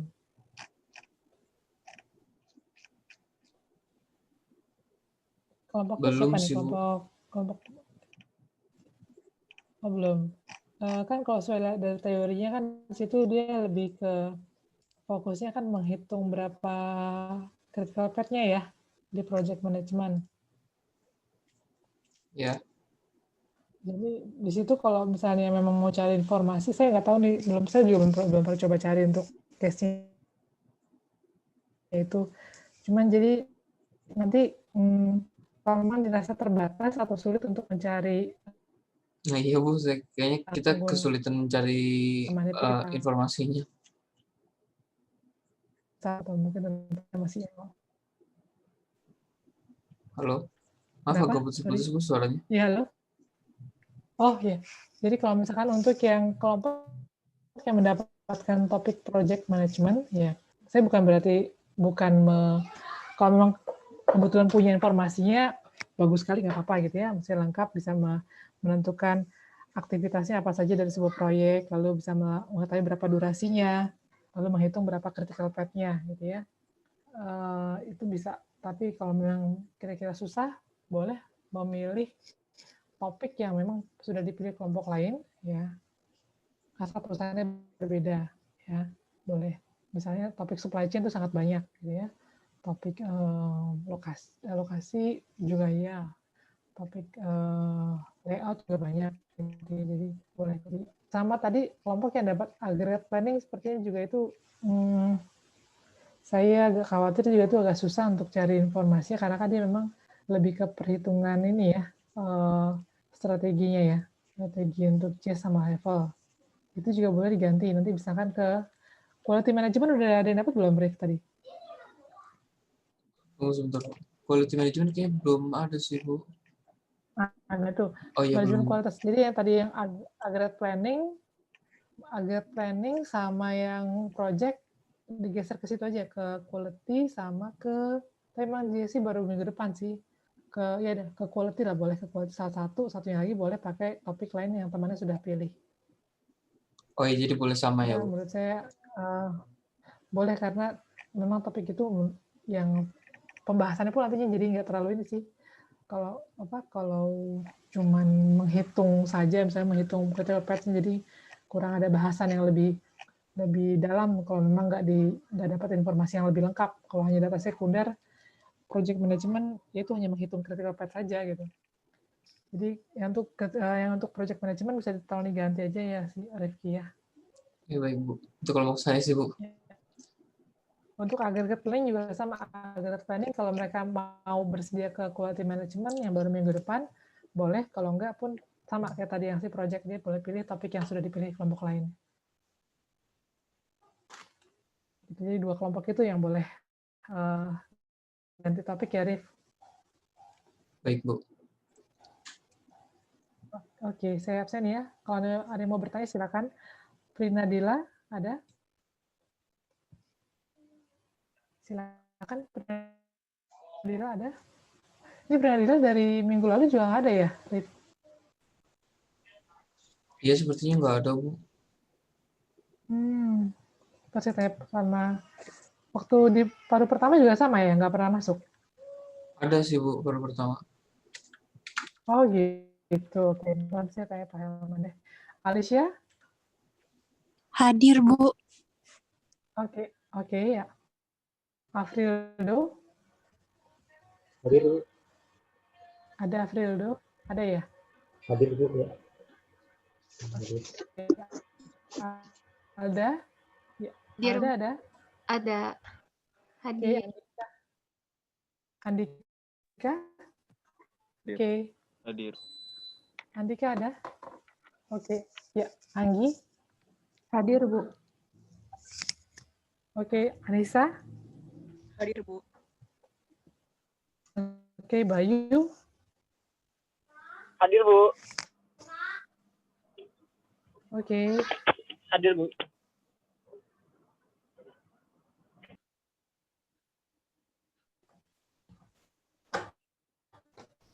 Tadi Bayu ada ya. Farina? Hadir, Bu. Oke, Fatma? Bu. Fatma ada ya? Hadir, Bu. Oke. Grafika? Hadir, Bu. Oke, Helenza ada? Oh, tadi Helenza sudah jawab-jawab. Oke, ada ya. Karina? Hadir, Bu. Oke, Kezia? Hadir, Bu. Oke, Karisma? Hadir, Bu. Oke, Latifa? Hadir, Bu. Oke, Ma'ruf? Hadir, Bu. Ma'ruf juga ada ya. Oke, Muhammad Alam?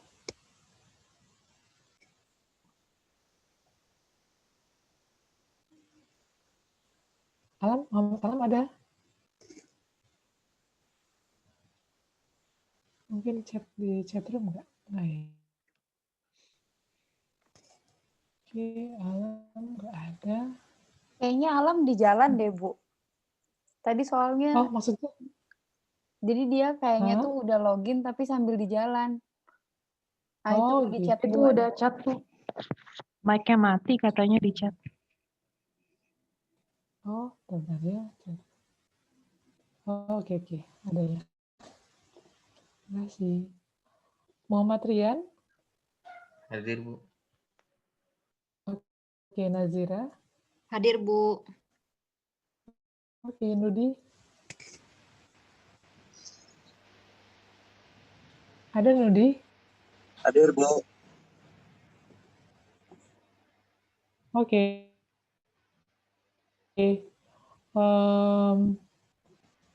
Pradita? Hadir, Bu. Ada Pradita? Oh, Pradita ada. Hadir, Bu. Mic-nya ini ya? Nggak nyala ya? Oh, Nyala, ada. Oke. Rehual? Oh, Hadir, nyala Bu. ya, sadar. Ya. Oke, timeline. Rehual ada, Rehual? Oke. Hadir, Bu. Rehual ada, lalu berikutnya Revita? Hadir, Bu.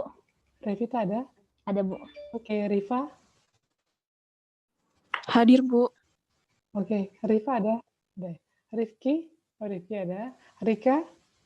Hadir, Bu. Oke, tadi Sajidah ada? Ada, Bu. Hadir. Oke, Siti Namira? Ya, Siti Namira. Hadir, Bu. Oke, Siti Yuniati? Hadir, Bu. Oke, Taufik? Hadir, Bu. Oke, Tito. Tito yang bertanya ya? Oke, jadi hanya tadi ya.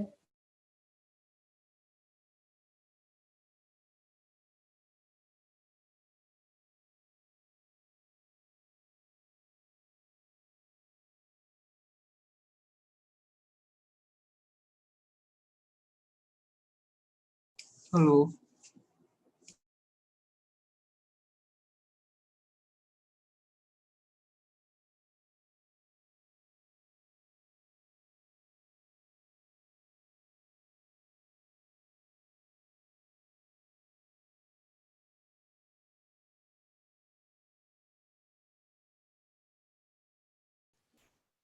Maaf, terputus lagi tadi. Asistensinya jalan nggak ya? Udah mulai belum?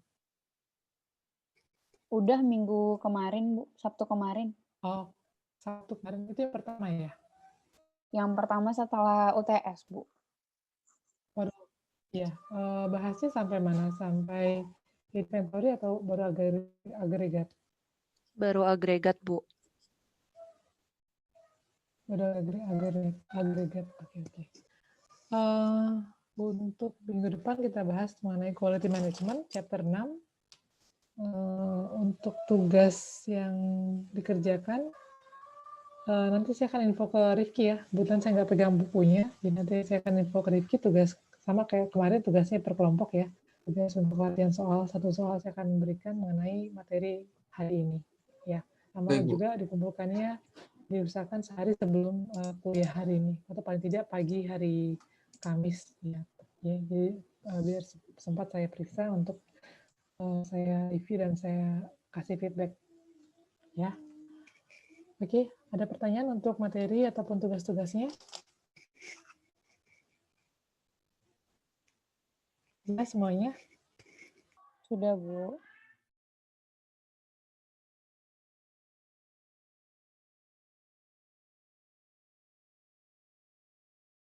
Makasih banyak, Bu. Bu.